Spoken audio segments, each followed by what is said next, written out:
That was some powerful intro music there, Mr. Andy Hoar. Welcome, everyone, to Master B2B, the world's, or well, actually, the galaxy's leading thought leadership series and community of B2B e-commerce practitioners.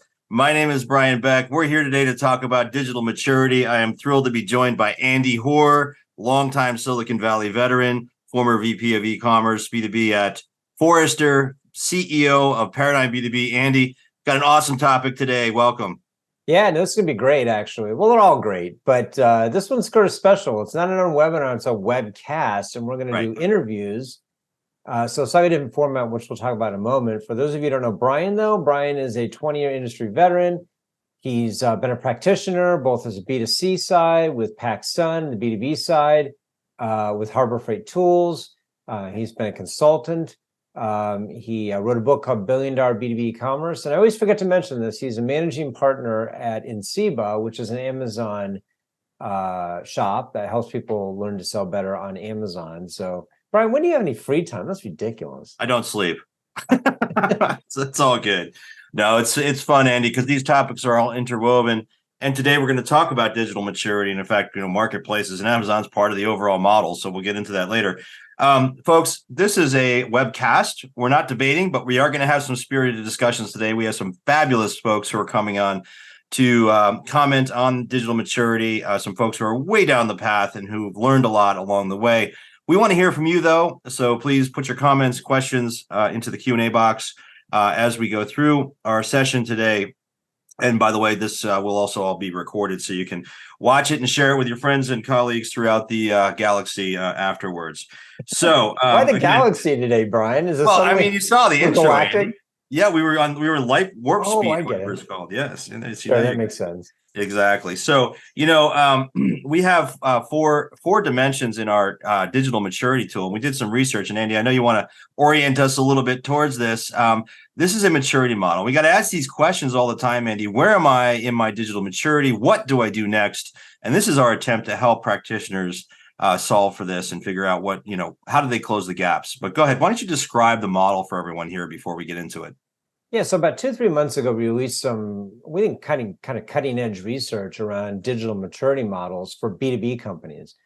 And, we spent months actually talking with people. We did interviews. We did 2 large scale surveys. It wasn't like we made this up. We did a lot of homework around creating a maturity model, plus drawing upon you and I, a decade plus of experience. And we wanted to do something that we thought was different. And we wanted to be practical and actionable in terms of its advice. It wasn't a theoretical model. We wanted to produce a model that people could sink their teeth into and literally score themselves on, which is something we're going to do today. We're going to show you our panelists' actual scores for their respective dimensions here. But at a high level, digital tools is really about the technology infrastructure. The team culture is about the people, the team you hire. Customer experience is about what your customers see and what your partners see as well. It's the experience they'll have. And then last but not least is the data and insights, which increasingly powers all this stuff, because if you've got bad data, you're not going to have a very good customer experience. So we're going to bring on somebody in each one of these areas and at various stages of maturity and have a conversation with them and talk to them about why they scored where they did and what they're going to do next to move forward. Yeah, Andy, our guests today have just some of them, all of them have tremendous experience with this, and there's learnings all on the way. So, we brought this research to market in partnership with Commerce Tools, and we have a special co-host today. Want to go ahead and bring her onto the screen. Ashley, our special guest host, is the Senior Solutions Engineer from Commerce Tools, Ashley Von Kluck. Ashley, welcome to the webcast today. We're excited to have you join us. Thank you both. I'm very glad to be here. And, at Commerce Tools, we're really excited to be partnering with you all on this. And from a research perspective, being a part of this webcast, thanks for having us. We really decided to work with Master B2B because we hadn't seen any maturity models out there that related specific to B2B, nor were they actionable if they did exist. So this is really both. It's practical, it's prescriptive, and I'm really excited to speak with our panelists today. Thanks for having me. Yeah, Ashley. Well, we're glad you're here with us, and thank you for working with us on this. So Andy, this is let's get a little bit more into each of these stages or dimensions that we talk about, and let's describe them a bit so that folks know. We have these 4 stages and each one is sort of a measure of where you are in your maturity. But why don't we start with stage one? How do you know you're at stage one? Well, I should mention, by the way, there's a companion guide that goes with this that we are going to make available to everybody who registered today. So you'll get a copy of it if you haven't got one already, that actually details all this and provides some of that advice. So this is just a kind of a flyover of what's in the report itself. So stage one, well, I think we're all familiar with stage one. These tend to be companies that are still a little bit afraid of e-commerce and digital. There may be some channel conflict internally. They struggle to prioritize their digital investments. They still tend to see data as a cost center, which is something that you eventually get over. It's not a cost center. It's an opportunity to drive personalization and practical recommendations. Yep. And then many of these folks are just not selling online currently, or if they are, they're doing so in kind of a minimalist way. So that's kind of stage one. Mm-hmm.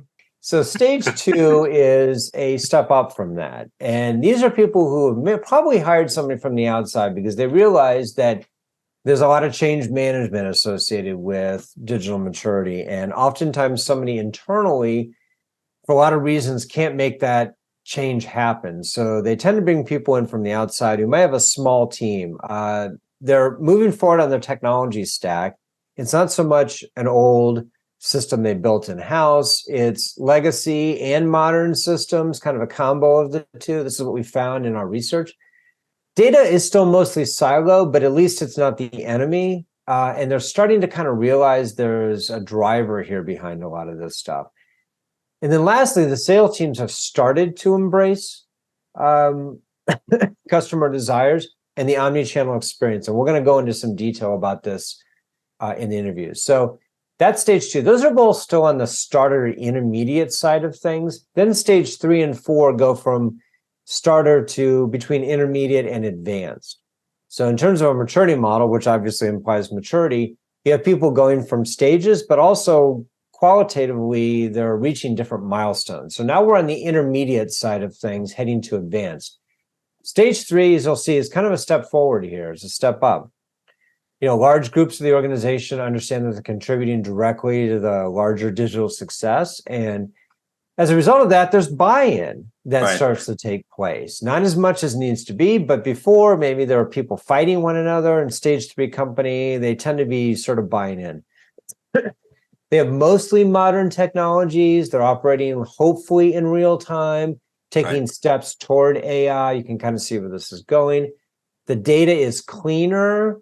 And they're starting to see that, hey, this one-on-one engagement thing is real and it can drive things. And it's omni-channel. So this is stage 3. And then for these very rare occasions, you'll find the stage 4. It's not an aspirational thing, but in some cases it sort of is. And there will be a stage 5 at some point, but where we are right now is stage 4. And this is very, very important. And these companies, we see this almost uniformly. The CEO himself or herself and the C-suite is actually driving and executing the strategy. This is really important. You're not going to be a stage 4 company with the CEO and the C-suite sitting on the sidelines and golf clapping the digital strategy, but not willing to make the hard decisions. Mm-hmm. Business owners here are leveraging kind of low-code and no-code tooling. And they've got clean data. Again, not everybody's got this. And you'll find when we get there that the data insights one is the one that's probably the most skewed toward starter and intermediate, because that's, in many cases, the hardest things to do. The technology is scalable technology and integrated with critical systems of record. Again, this is a lot about harnessing data. And the last thing is, these companies have to be real time. You have to operate in real time in a real time world. You can't have batched processing for pricing or availability. And it requires the technology to do that. And very importantly, they're really starting to anticipate buyer needs. And they're presenting buyers things almost prescriptively, like, oh, you bought this several months ago. Our data shows that you're out of this.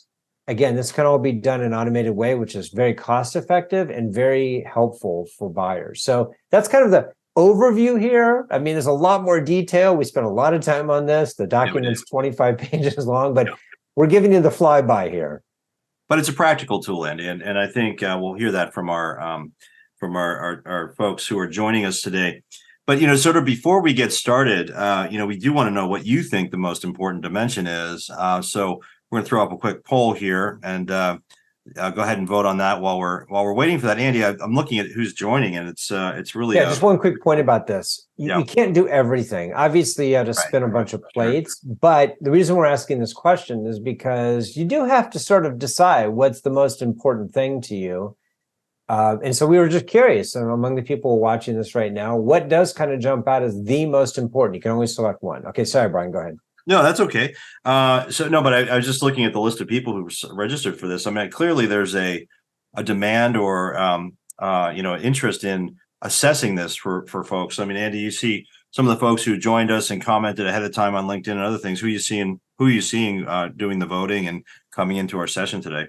Yeah, so we've got Shanna Boyd from Toyota Material Handling. Those guys, Don Blevins from Constellation Brands, Ryan Wiedemann, our friend there from Uline. Uline, okay, yeah, see him. And also another friend, Kevin Eaton from Samsung. So that's awesome. We're talking about different companies of different sizes and different stages of maturity, because that's the one thing about a maturity model. It's relevant to everybody. No, it is. Yeah, I'm seeing Zebra here. I'm seeing 3M, Traffic Safety Warehouse. One Concierge here. Looks like Andy, our first guest, brought a contingency. Kimball Midwest also is here. Julie from Chamfer. Hey, Julie, I see you're here. Konica Minolta. So it's a great group here, guys. I think as we get into this, so we appreciate you all coming in. So why don't we go ahead and let's go ahead and dig in, Andy.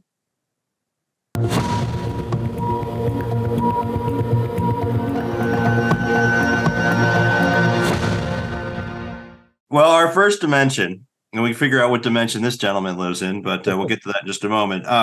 Dimension one is digital tools. The key question here is, how much is the organization taking advantage of digital tools in their business and to improve the customer experience? And our first guest to comment on this section or this dimension of the maturity model is none other than Andy Sweet G Goodfellow. Andy Sweet G Goodfellow is the CTO of Zorro. Andy, welcome to the webcast here. We're excited to have you back. You've been a contender on our on webinars in the past, and you fought the good fight, even in the live stage. And I don't remember if you won or not. You were David or Goliath, but anyway, welcome to the webcast. Thanks, guys. Happy to be here. Yeah, I'm pretty sure we won, if I remember right. Yeah, I think you're on Andy's team and you crushed me. I seem to remember that. All right, so we need a quick reaction from you. So let's first go to your scores and figure out how you did. So those of you who don't know Zorro is a leader, billion-dollar company, division of Grainger, and a significant player in the industry. You guys have been investing for a long time in digital, right, Andy? Mm-hmm. Yeah, we have been. Yep, for a long time. Yeah, I joined a little bit over 5 years ago, but Zorro's been running strong for more than 10 years now. And you've more than doubled the business from what you told me. Right? Mm-hmm. Yeah, since when I started as about $500 million business. Now we're over $1 billion business. So, okay. Yep. So this is a nearly perfect score, folks. And an outlier, by the way. Nobody else gets these scores. So this is Andy. This is Mr. Double. This is his Sweet G. This is your retirement plan or something. I don't know. Why even keep working with these scores? Oh my gosh! Inventory and availability, you're at a 4, which means that you're shipping all inventory locations. You're shipping robustly. Pricing transparency. Order status, you got a 3. We'll dive into that in a minute. Digital marketing, 4. Personalization, 4. Site search, 4. Core technology, 4. Andy, how did you get to this place? You have a lot to teach us, I think. Yeah, well, it took a lot of time and effort and really talented folks. But what I'd say is, we're digital first. Like we were born in the cloud. We're an e-commerce play. So this is the stuff we need. And so we've pretty much gone through each of these and more to really develop our abilities in digital tooling to basically help add value to our customer, also our team members too, but that also adds value to our customer. But this is all about our customer. Our customer needs to understand availability. So we have our own availability software that we built and leverage across our assortment to give them good insights into finding the right product. And then we have good price transparency. Like the price is the price. We have the right product and the right price. What the customer sees is the price. Whatever discounting we apply, things like that, that's all readily available. So everything is super transparent.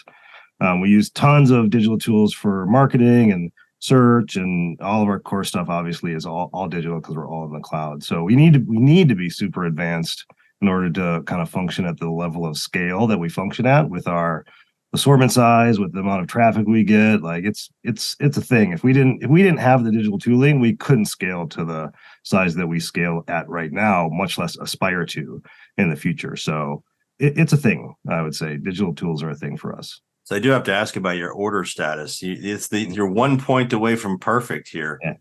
What's going on there? Well, the interesting thing there is, number one, I kind of graded us down a little bit because we don't do things like text messaging to our customers and things like that. Also, we have a really large supplier base, right?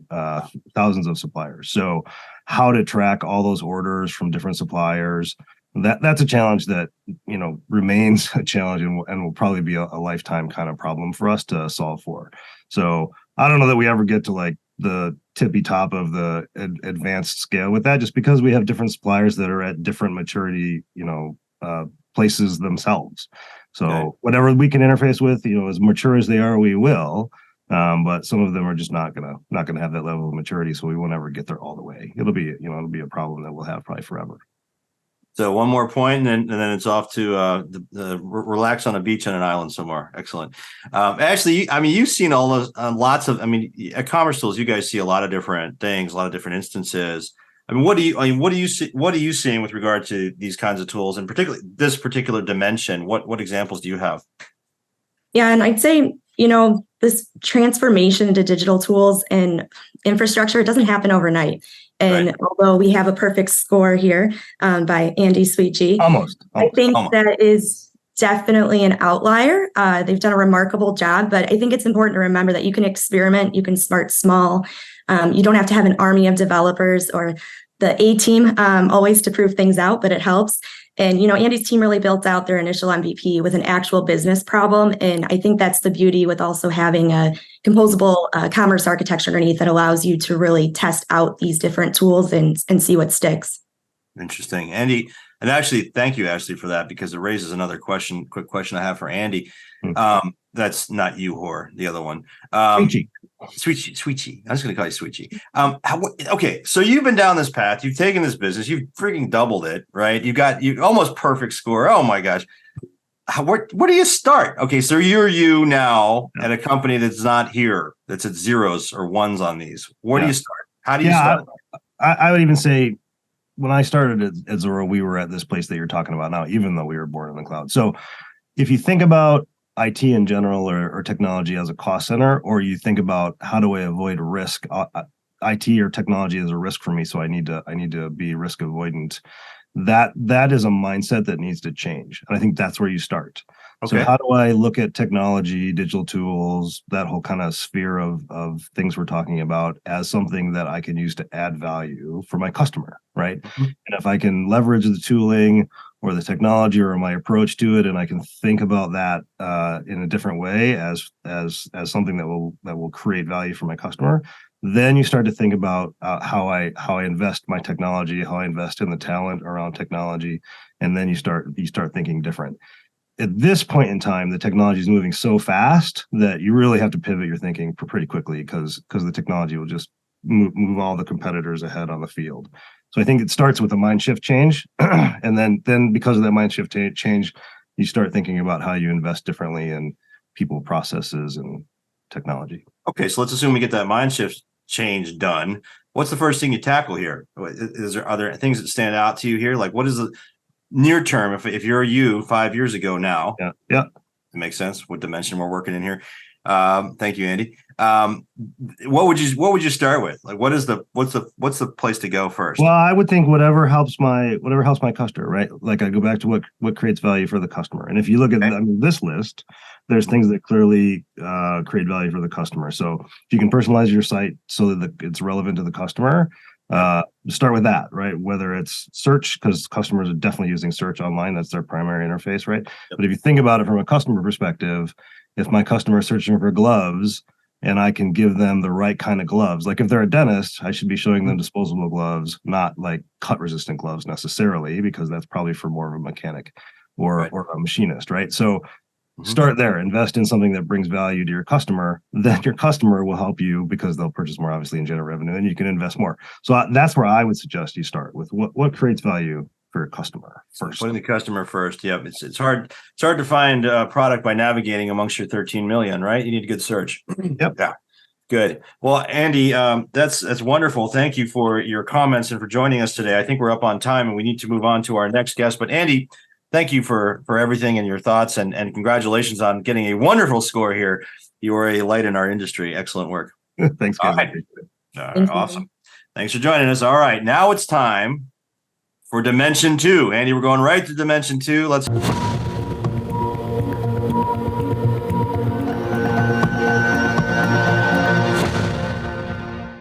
Excellent. All right. Well, we got to move on to Dimension 2. Dimension 2 is team culture. How much is the organization embracing digital from an organizational perspective?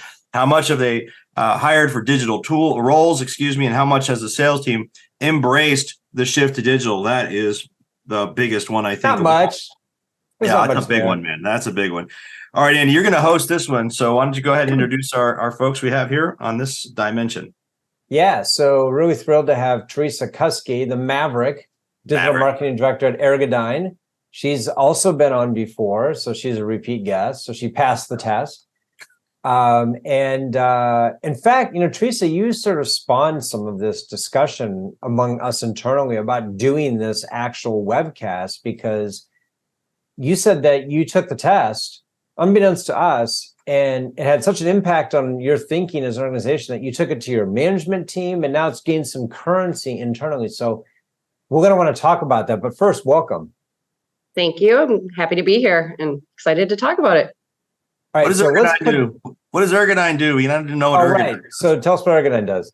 We're a safety manufacturer in Minnesota. So we develop safety gear from hard hats, safety glasses, gloves, knee pads, etc., making tenacious work gear for over 40 years. Okay, so what does Brian do? All right, we'll skip that. Nothing. No, I don't know. All right, so let's go to your scores. Feel like an Olympic judge here. So let's go to the scores. So, all right, so you guys eked out a stage 3. Again, there's no right or wrong here. And you cheated a little bit. 1.5. I made my own rules. All right, so let's talk about the highs and the lows. First of all, this is team culture. There are a lot of dimensions of this. Every issue we ever talk about in B2B commerce always comes back to change management and the team. You saw what we said in the intro about stage 4 is driven by the CEO. That's a very difficult thing to attain. But we've not seen any successful stage 4 companies where the CEO isn't 100% on board. But let's talk a little bit about, let's go first for the things you've done well. So it looks like profitability expectations is something that you guys have hit the mark on. Tell us a little bit more about why you scored so high there. We scored high mostly because we have adopted more of a composable commerce tech stack. So when we replatformed off of Magento, we kind of moved into more of an open source model, but that allowed us to build out our tech stack to the best of the breed with some of the solutions from shipping, tax, search, especially has been we work with a very good partner there and have really exponentially increased the experience overall from a search perspective. So yeah, I think overall we've done very well from that profitability. That kind of goes into our development process too, where on my team, we manage our development and have UX designer and web designers in-house. And so I think that really has also streamlined our effectiveness in integrating UX and really building out a very quick agile flow in our sprint process that we can move pretty quickly. Even being a small team and a small company, we have lots of priorities and things to get done. So, but it really allows us to just some news today of like, hey, we need to make this change to our shipping, and now we've got to move on that, and we can do that because of our process and how we manage our development life cycle. So let me ask you a question about the profitability thing, because this is something that Brian and I debated internally when we were trying to figure out what stage 4 for profitability should look like. And many people argue that it's incremental revenue and that's the the end all be all, and everybody wants to be doing incremental revenue. We don't agree with that, which is why we did not put it in there. But do you get some of that internally too? Do you have some people saying, oh, digital is no good unless it really brings new revenue as an incremental revenue? If you're just shifting from one channel to the other, that's not good enough. Now, we disagree with that strongly, but did you have those debates internally? We do. We actually did look at this a couple of years ago and looked at what terms and conditions we were applying to different purchasing channels. And that was kind of, we took a step back and said, you know what, we do see some of our customers taking advantage of that. And so we don't really look at incremental revenue as much either, because we really want to service the customer however they want to purchase. If that means that they would rather purchase through our customer service team, then so be it. So we kind of like leveled the terms and conditions and the incentives for each channel so that we could, see where the sales were coming through the most. Now, I think there are a lot of efficiencies with digital and e-commerce in itself. And really, even EDI is something where we try to drive a lot more of our customers to. But, it comes down to there are some complicated processes and things like that. So we are looking at overall sales, sometimes incremental, but it really comes down to just the growth within overall as a company. And so we're not kind of pinpointing it so much on just a particular channel. Okay. So let's talk quickly about your senior digital leader and the team. Are you the senior digital leader, first of all? Yes. Okay. You didn't give yourself a 4 for that? Well, because we do have a C-suite and I'm not actually in that. But, as being a medium-sized company too, we are very close and we talk a lot. And, so I've had many really good conversations with our team this year. And this was actually one. So this assessment came out at the right time in the right place, because I had already actually gone through several other assessments and none of them, I think, were as good by far. And none of them were even focused on B2B. So, like Ashley mentioned earlier, it's prescriptive. And I really liked that about what you guys have developed and created. I did my own kind of work in exporting and making an Excel doc and putting some weights on it and some impact priorities as far as where I thought we kind of could focus on as a business, and to kind of bring out some of those things of higher importance with the rest of our team. And then I had our team also look through it and go through and rescore or debate so we could have a conversation around it too. So, and I think more or less we were all aligned from a leadership level standpoint, but there were a few areas where we maybe had some disagreements, but I think those were really great discussion points. So Ashley, I'm going to bring you in a second, but I got to ask, to this disagreement and the big matzo ball sitting right in front of us, what's this 1.5? I mean, did you you couldn't decide on 1 versus 2? The reason why is because we on my team have been really focused on developing digital tools that enable our sales team in our B2B buying process, right? And so there has been some really good adoption there. There are some tools and technology where there is a lot of resistance, and partially because we have a legacy system and haven't been enabling it or enhancing the features of it. And so we don't get as much out of, for example, our CRM. And that is a huge tool and resource for data that I think personally is a gap in our process and business. And so I think there are some tools and technologies that we've done very well at getting user adoption and rolling things out and doing a good job from a change management standpoint. And actually, that's one thing that came out of this discussion that I should mention is after we had some discussions around digital transformation and going through this assessment, we actually created and change management digital AI kind of team that is going to be meeting regularly now based on just kind of, we've got some legacy systems we're probably going to be upgrading soon. So that was a really good thing and an outcome from this. So who's chairing that committee? Myself and the IT, someone from IT, someone from finance. So we have a kind of good cross-collaborative group that will report up to leadership and bring some new ideas and change management thought process. Well, always bring the finance people in, because yeah, people pay attention to the money. Yeah. You show the money, as Tom Cruise family we said, if you show me the money, you'll get somebody's attention. So yes, well, that's great. Well, Ashley, what are you seeing? I mean, obviously you guys are a solution provider, you sell technology, but ain't no technology going to get adopted if there's not people infrastructure in place. But how has that impacted or intersected what you guys do? Yeah, and I mean, really, we come from a composable e-commerce architecture. So even as Teresa was talking about with her current architecture and setup, it really does enable teams. And I also just have to give you a shout out, though. I love a good workbook, and seeing that this report was able to help your teams collaborate, I think shows really well, and it's really starting these conversations. So change management's hard, and I'm at the core part of this with a lot of our customers today. B2B also brings on complex business use cases, and it's really just all about starting small and honestly just starting the conversation. So enabling your teams to be digital and giving them the tools they need to make that happen. So Teresa, final question for you. Yeah. On a scale of 1 to 10, 10.5. we'll give you 10.5. How deeply involved is the C-suite in digital at Ergodyne? 10 being there every day, following you very closely, and 1 being not really engaged.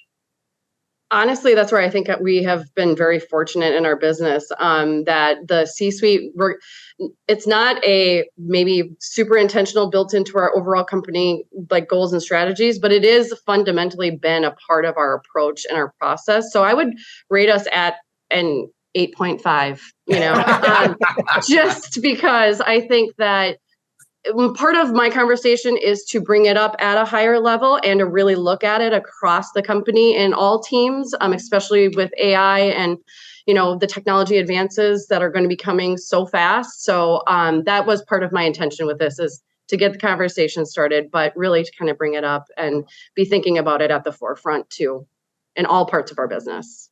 Excellent. Well, Teresa, thanks so much for joining us today. That was really insightful, and you get the first person to put a 0.5 on there, so Right. you always Thank you. memorable for that. Thanks for having me. Thank you, Maverick. It was awesome to have you, and thanks again for joining us. So, Andy, I'm going to move on to our next one in just a moment. But in terms of the what I thought, and Ashley too, I love that this was practical for her, that she was able to identify areas where there were specific needs, and that she was able to act on it. What's fascinating to me is the sales team stuff. It's still there, Andy. Your whole death of a salesperson from 6 years ago, whenever that was, there's still this tension, and it's just doesn't seem to want to go away. And maybe a whole swath of people have to retire. I don't know. And I have no issues with salespeople, and the ones who recognize that sales enablement will make them more productive and make them more money are the smart ones. The challenge is there are just a lot of them that we're creatures of habit as humans. And we've fallen into this thing where if I don't go see my client today and ask them how everything's going, then what am I supposed to do? I've literally had people tell me when I was doing the research from 7 years ago, they didn't know what the salespeople were going to do all day long. Like wow. if they didn't really go out and visit clients and ask them questions, they didn't know what to do. And so they had to retrain salespeople to think differently. Like, hey, my job is to drive demand. It's not to ingratiate myself with my client unless it drives demand, right? I mean, so Ashley, obviously you've seen this too, right? I mean, you guys have tools for sales enablement. I'm sure it varies across industries, but I mean, are you seeing people starting to get on board with that? They are. It's definitely a mind shift change, and it can come slowly. Again, I think across the board, it doesn't happen overnight. I think having enablers on the team and finding those core internal people that can help drive the change and prove that there's trust and confidence in it is really what ends up enabling it faster. Yeah. Sweet G just chimed in here, by the way. Thank you, Sweet G. He says, Zorro has 0 salespeople. Happy emoji. So, yes, Andy, we know that you are a digital first organization. No, thank you. Keep the comments coming. And it's interesting. Yeah. When you're $1 billion company with no sales folks. So, obviously different model. So, all right, we got to move on to our next dimension.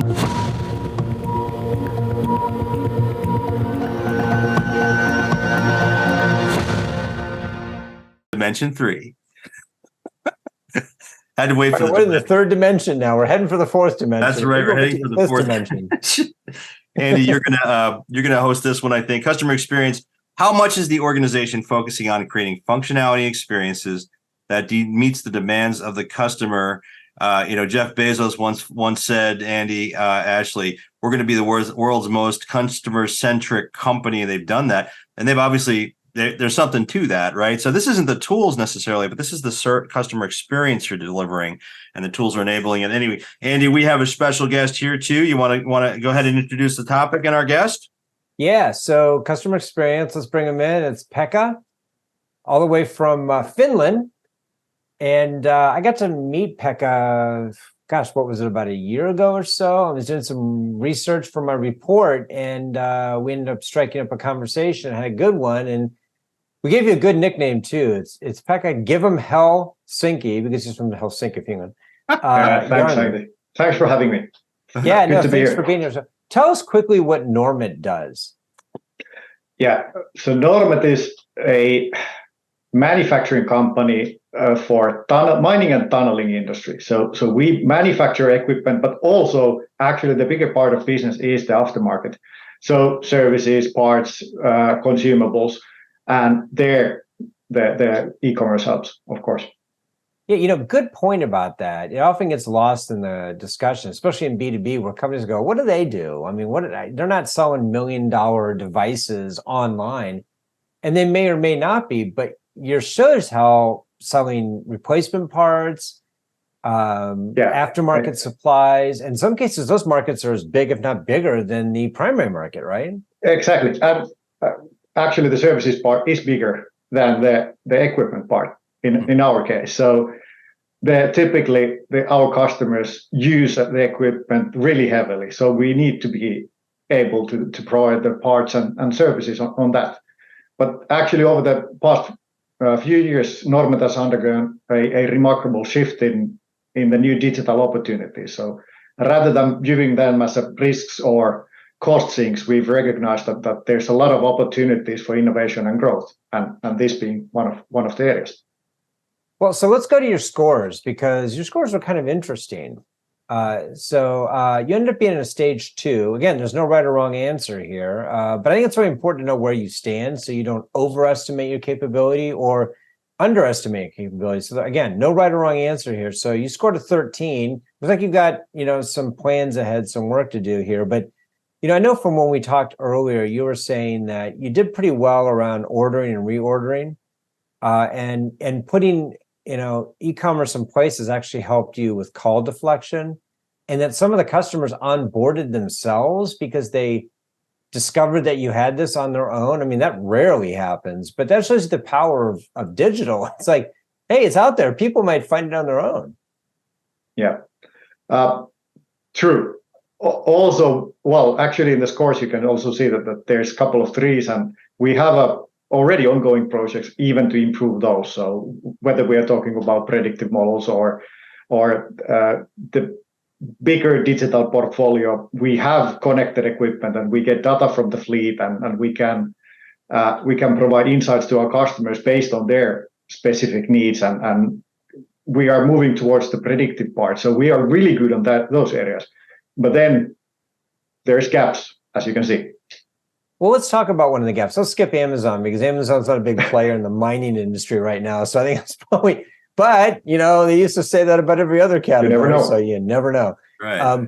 But let's talk about chat functionality for a moment. So what do you have and what do you want to have for chat? To be honest, we don't have anything at the moment. We do have a customer-centric experience in the way that we have their fleet. We know what they are running. We know what they should be expecting from the parts side. But we have, at this point, 0 assistive functions. We have no chat or anything that we could support real-time their experience on the side. And this was actually quite eye-opening for me to do the model as well, because we've been focusing so much on certain parts that, hey, maybe we should think about other functions and features as well. So in that sense, doing the maturity model is excellent stuff.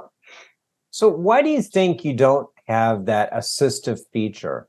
Is it because you don't have like an outside in view? I mean, a lot of companies are inside out, right? They start with what do we have we are processes. yeah Is that you? we are, but also maybe the first pain points or the loudest pain points have been that the customers want to see the offering based on their needs, and now we have it, but maybe now we are entering the stage that we need to support the customer even more, assist when they are on the side, when they have problems, and we haven't got the solution for that yet.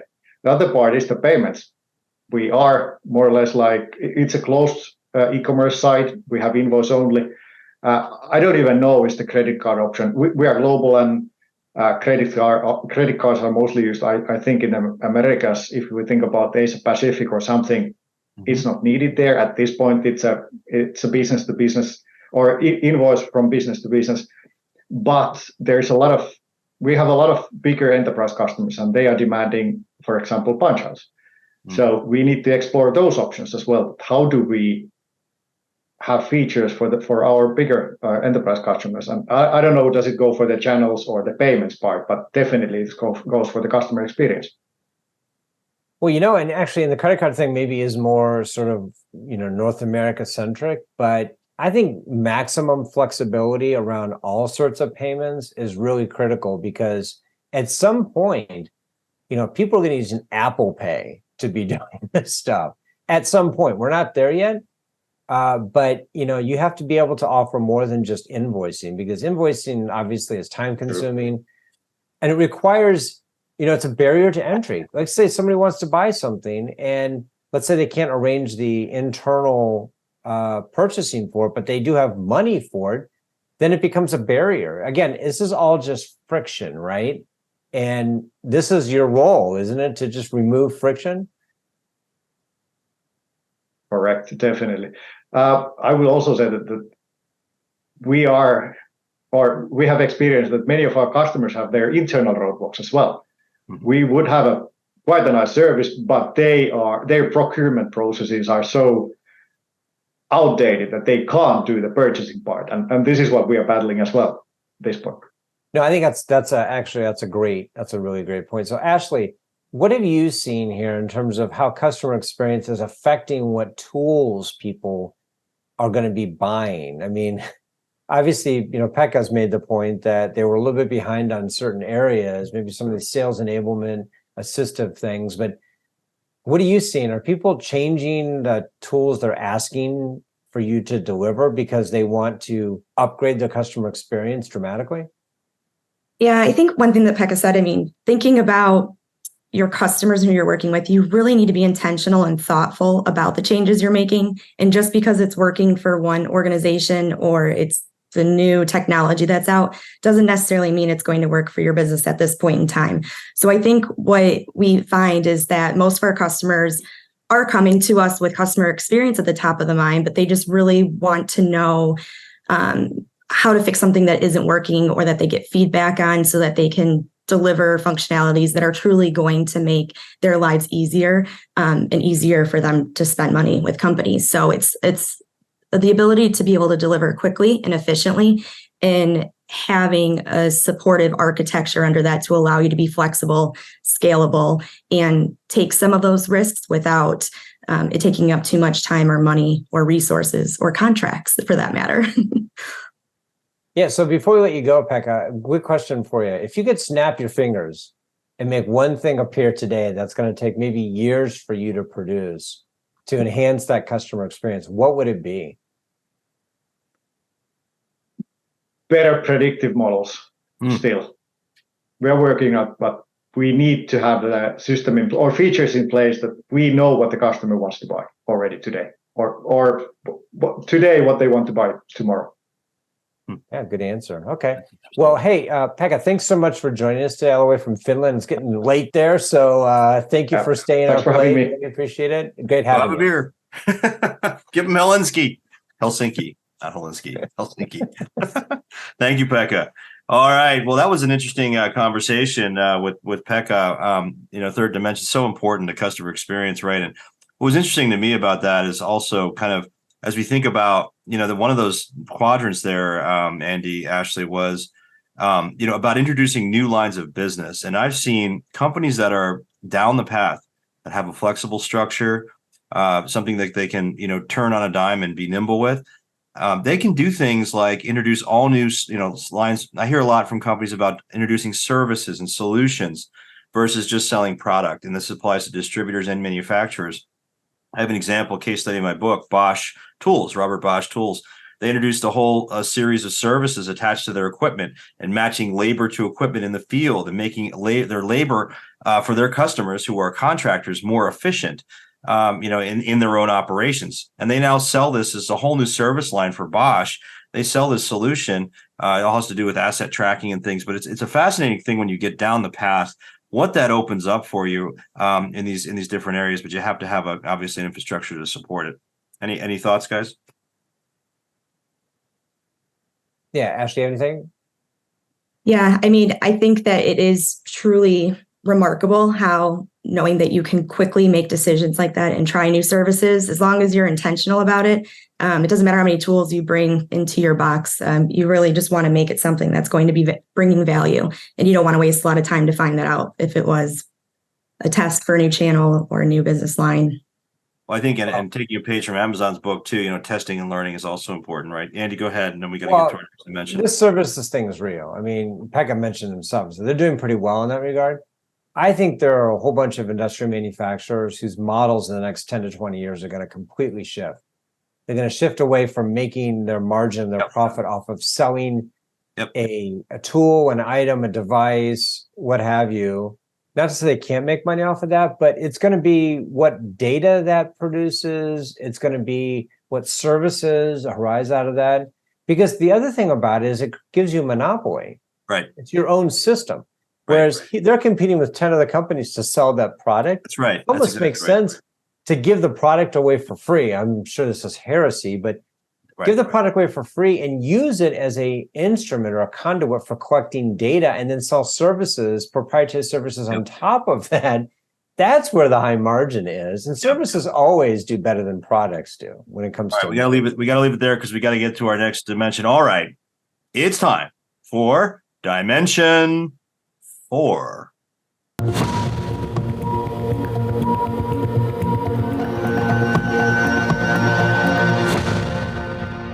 Anyway, our next dimension is about data and insights. Okay. How much is the organization investing in putting data into the hands of business users so they can make data-driven decisions about investments? And boy, do we have a whopper of a special guest here on this topic. Let's go ahead and introduce Mr. Girish, the Silencer Sahukar, who is the Vice President of Digital at Dawn Foods. He is a return guest. He was a debate contender, someone who I think won multiple times, right, Girish? Did you win? Yeah. And he's with Dawn Foods, and they're using data in all kinds of ways. We're going to find out in just a moment. Welcome. Tell us what Dawn does and what you do, Mr. Girish. Thanks, guys. Great to be back. I think this is the last appearance that fulfills the requirement for a Letterman jacket. So expect that. Sure. Well, we'll ship that right to you. Yep. So what do you do, Mr. Dawn Foods is a baking ingredients manufacturer and distributor. We've been around for 103 years. We make things like cake mixes, donut mixes, filling, icing, glazing, and distribute that through our network. And you're a tiny little company. We're a very small company. Yeah, like with billions of sales. Okay, so we're going to talk about data and insights. Let's start with your scores, Mr. Silencer. What do we have here? So you got a 14. You're a stage 2. What have you been doing? Well, you guys put this up as the fourth dimension. It's really hard to explain what the fourth dimension is, much less understand and grasp and get it ready, right? That's where data is, right? I think you write in your report that data is not a messy or not a clean for the most part. It's fairly messy everywhere. And that's the case within our company. We don't have great clean data, and this is a multi-year journey that you go on to clean up your data, get to a better situation than where you are. And I'm imagining you have some great tools in place. So your other I'd imagine your tools are way up there, right? You get a nice high score there, but then we're talking about data analytics, KPIs, things like that. Let's start by taking the one that, in fact, you scored highest at. Well, there's two, but using AI tools to enhance data, right? Why'd you earn a 3 there? What are you doing there? And that's such a hot topic, Girish. What are you doing with AI? Yeah, we're leveraging the power of AI in multiple areas. We're getting better with our demand planning and forecasting. How we are applying the data we have from our sales to plan and forecast what we need to do in the future helps all the way back to the factory floor in terms of what do we need to manufacture, when do we need to manufacture it, where do we need to manufacture it? That's the most critical part, right? You can manufacture something anywhere you want in our network, but it needs to be closest to the customer so that you can fulfill it as quickly as you can, so it doesn't sit in our warehouse. Those are the areas where we're applying AI right now. We're also applying AI and some machine learning models to think about and to recommend what products does this customer want on this visit to the website. Those needs can change from visit to visit. So how do you make sure from a session to session you're not recommending the same things? They're taking into account what they've done and what predictively they might be intending to do. So grabbing all that data on their activity, on their experience, and what they've done in the past, what transactions they've done in the past to predict the future.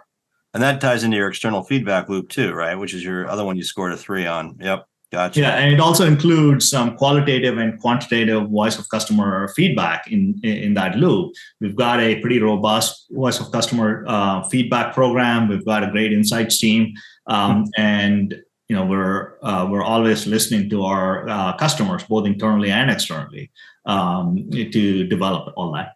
And for the folks listening in here, I know, Girish, I know your business because we spent some time together. I mean, listen, these guys are doing a phenomenal job. I mean, you've got over 50% of your revenue coming from e-commerce. This is, I think you scored yourself honestly here, Girish. When you're looking at where do you have opportunities, let's talk about that for a moment. KPIs. So you're using AI, but then you've got KPIs and you got state of your data both at one. What's the delta there? Explain that. Yeah, when you think about KPIs, we're still measuring e-commerce the same way as we would measure our offline business. Okay. Right. So we have to value the digital aspects of our business differently than our offline business, because there's no data there. There's no insights. There's no predictive nature to that offline business. We don't really know how to measure them, and we have some ideas, but until we go start measuring them and start to put those as KPIs, we typically tend to have a hypothesis, go measure it out, and see what happens. And then over time, when we feel confident about a metric, we make that a KPI, saying here's where we are, here's what we've done to measure this, and come to this baseline number, and here's where we need to go. For a while, we did not measure what our on time and full fulfillment rate was. We took a stab at it over 2 years, and now we have a KPI around that metric. Once we defined the KPI, we then had to go figure out how do we go and deliver against that KPI, and we then put our team in motion to go achieve the goal. I think you're too hard on yourself on this one, to be honest with you, Girish. I think you should be a 2 on KPIs. That's just my take. We'll get there. I think I do. You guys are thinking about it the right way, though. And I know it's a lot of omni-channel stuff you have to get through in alignment. But so Ashley, what are you seeing in your business, with your customers? How are they using data and insights in this? I mean, do they score like this? Are you seeing this kind of mix of scores across your customers? I'd say the data and insights is probably one of the most important and also difficult dimensions for our customers. Right. Even from an implementation standpoint, it's looking at, first of all, where is our data? How good is it? Where did it come from? And then also, how do we get it into and integrate with other systems so that we can do something fruitful with it? And based on that, have the time and the resources to be able to analyze it and really determine what things to say yes to. And sometimes you make more money by saying no to some projects. And without that solid data underneath, it's hard. And then also being able to have, from a composable commerce standpoint, we see that our clients are really able to test out some of their theories or hypotheses on this and do it in a safe way where it doesn't have to be in a major market. See how it works, see if it's matching the minimum KPIs, and then push it forward to the rest of the business. All right. Well, I think for time's sake, we have to leave it there. Mr. Silencer Sahukar, thank you very much for your input. It was very helpful. You did not stay silent on this one. We appreciate that. We've got to wrap on a few things here. We got a couple things we want to share with you. But Girish, thank you. All right. Thanks, guys. Take awesome. care. Thanks for joining us. All righty. So I think we've got just kind of some closing statements here. So time for a couple minutes for some final thoughts. Ashley, what did you think of all this? Why don't you give us a kind of a summary of what you heard? What did you take away from this conversation? I think really the common denominator here is every single panelist mentioned something about always thinking about it from the customer perspectives first. And you can have all the tools in the world, but you know your business best. So I think setting yourself up for success with easy integrations, a solid base, and knowing the right questions to ask your teams and giving them the resources to be able to implement them is really important. If you don't do thoughtful things, the service and business that you offer doesn't matter to your customers. Amen on putting the customer first, and that's led to so much success. Well, Ashley, we've enjoyed co-hosting with you today. Thank you for joining, and thank you for partnering with us in this important work. You can see that it's been very impactful for these practitioners. So we think giving them a great tool, and it's a lot of it's due to your support. So thank you. We appreciate that. Thank you for having us. Thanks, Ashley. Of course. All right. And any final thoughts? You got about a minute left here before we wrap up. Any final thoughts? Just that it feels like there's no right or wrong answer. It depends on where you are in your journey. Some companies that are digitally native are going to be farther along, but even really sophisticated, well-run, well-managed companies like Dawn Foods are still struggling with data and insights. And that's the one of all of them that we see is the underperformer, the under-indexer.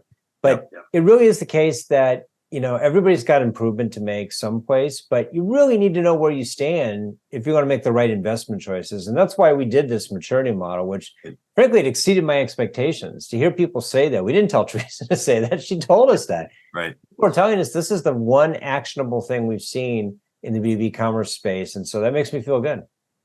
Absolutely. So, absolutely. And I'd love we could talk about this for hours, guys, but this webcast today will be available on demand for anybody who want to rewatch it or share it with your friends and family across the galaxy. And we will see you next time on the Master B2B webcast or one of our upcoming events. Thanks everyone for joining today. Thanks, everybody.